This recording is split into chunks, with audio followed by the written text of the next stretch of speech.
All right, so you're thinking about moving to Minneapolis, but you're not really sure. You want to know what day-to-day life is. Well, that's what we're going to talk about today. Most of the time, you're going to see things about the lakes, the skyline, but we're going to get down to the nitty-gritty, what it's really like here, to be really honest with you. And you can stick around for number 4, so that might be one thing that might keep you from making the move today.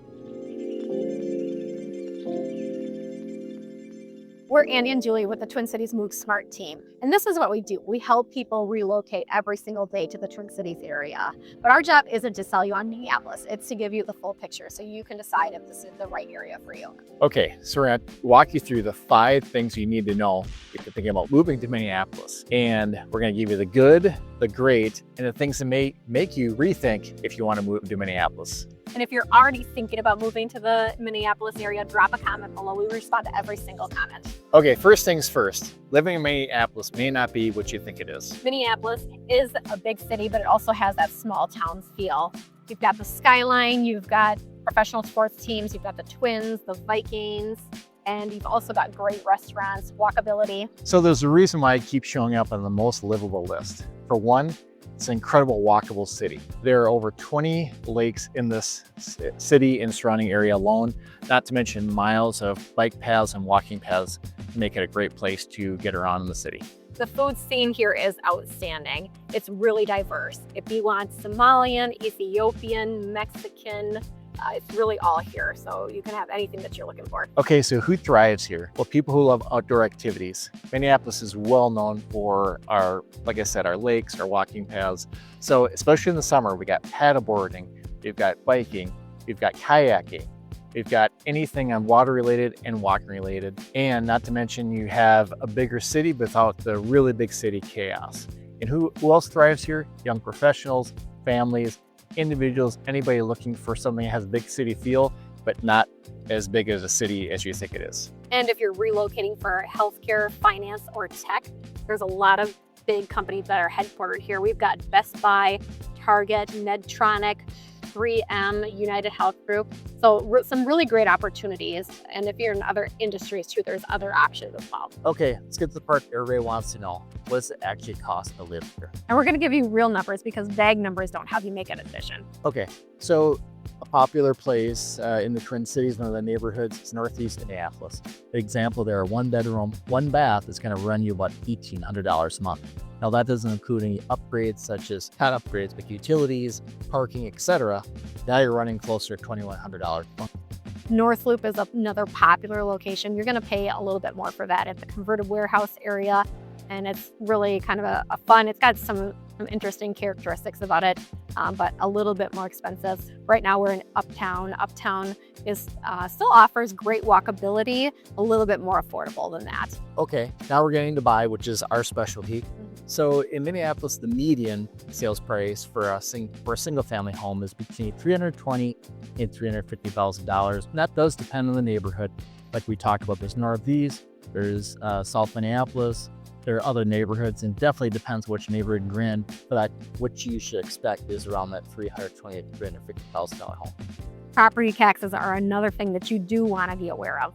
We're not the highest, we're also not the lowest. We're a little bit above the national average, so it's not terrible, but something to consider. But one great thing to also take into account is that the costs of houses here are lower. So you still have more affordability compared to a large metro like Seattle or Chicago. So it can be a great option still. Okay, groceries, utilities, gas, those things are not going to shock you comparative with the other metro areas. Stick around because we still need to talk about the neighborhoods and that point number 4, which is going to be the one that sometimes surprises people, and we don't want you to be caught off guard before you move here. Northeast Minneapolis is a really popular community for transplant. It's got a lot of walkability, offering ethnic restaurants, art galleries, coffee shops, breweries. It really has it all. And it is more affordable than some other locations. Next one is Uptown. So that one actually has a lot of great things to offer too. Walkability near 2 really big lakes in the area. And nightlife, especially if you're in your 20s and 30s, this is a great location, not only to live, walk to restaurants and lakes. It's got kind of everything if you're looking for that urban feel, but lakes in the background. Yeah, it's pretty fun. The North Loop is another great one. It's converted warehouse. It's really beautiful. It's a little bit more of a premium for the price. So if its budget is less of a concern, that could be a great option for you too. Okay, Kingfield, Longfellow, Powderhorn, those are just a few of the South Minneapolis neighborhoods that are a little more residential, but really close to 35W for commute. And if you're commuting, the light rail is really solid here. The blue line runs right from the airport to downtown, and the green line connects Minneapolis to St. Paul. And there's a new extension that is coming in the future, which also might impact your commute as well. Okay, we told you we were gonna be honest, and here's number 4. This is the one you've been waiting for. Minnesota's cold. I'm laying really cold.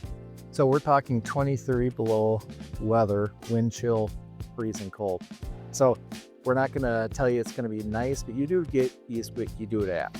And there are some fun things about it too. If you love downhill skiing, cross-country skiing, ice fishing, these are all great options. So you can still get outside and have activities to do that are fun, and lots of people love them. I have to add this to you. I'll tell you something, you're driving on these streets and it's not a main street, you may get boxed in by the snow. You could. So be prepared. Bring your shovel, have your boots. Those are the things you'll learn living here. We're just giving you a little tips. We'll give you more when you decide to move here. The other piece is, though, that we're equipped for it. The roads get plowed fast. Skyways connect offices to offices, so you can get around without having to go outside if you are more in the downtown area. But this one thing, keep in mind, when you're living down here, parking is tight, especially in residential areas. So they do have odd even parking with canes, depending on the day it falls on, and they're plowing. If you don't move it, they're gonna tow you. That's real truth, and it's not cheap to get out, so be prepared, be mindful. They're gonna give you alerts and let you know what's going on, but hey, so keep in mind, when they start plowing, these roads get narrow, so be ready. Just driving in general in winter is something you have to get used to. Go slow. It's not that bad, but you just have to go slow and be prepared. You have to give yourself extra time and just to be ready for it, but you do get used to it. And we forget, it usually takes us the first or the second snowfall, so take your time. That's so true. The first snowfall, there's always more accidents than later in the year. People start to remember, oh yes, I have to go slower to give myself time. Break. So keep that in mind. The other thing is the Minnesota freeze. It's something that is real. If you're a transplant here, people here are friendly. We're known for being Minnesota nice, but I think it takes a little bit longer to get plugged in just because people here are kind of connected to their groups already. So as long as you're outgoing and make a point to get involved and join groups, you'll definitely find your people here. Okay, so bottom line, who's Minneapolis right for? If you love the outdoors and you can embrace winter, if you're looking for a walkable city that maybe has the big city amenities without the big city prices, or you work in healthcare, finance, or tech, or other industries, this might be a great option for you. Who's it not for? So we talked about there's Minnesota freeze, so socially may take a little bit longer, you have to work a little bit harder. And we said too, Minnesota winters are not something to take lightly. So you may want to check that out too before you decide to make that move here. But here's the thing, we've helped many people make the move here, and sometimes they're nervous about it, but most really love it, especially once they make it through that first winter. So it's not our job to stay in Minneapolis, but it is our job to find out what's right for you, whether it's Minneapolis or a suburb. So our biggest and most important thing for you is to find what works best for you. So if you're thinking of making the move to Minneapolis or anywhere in the Twin Cities, drop a comment below. We'd love to hear specifically what you're looking for and what suburbs or cities interest you. We respond to every single comment. Yeah, and like you said, if you have any questions, message us directly. We do want to help you. We want to help make the right decision. We post new videos every week, so be sure to like and subscribe so you don't miss out on the next video.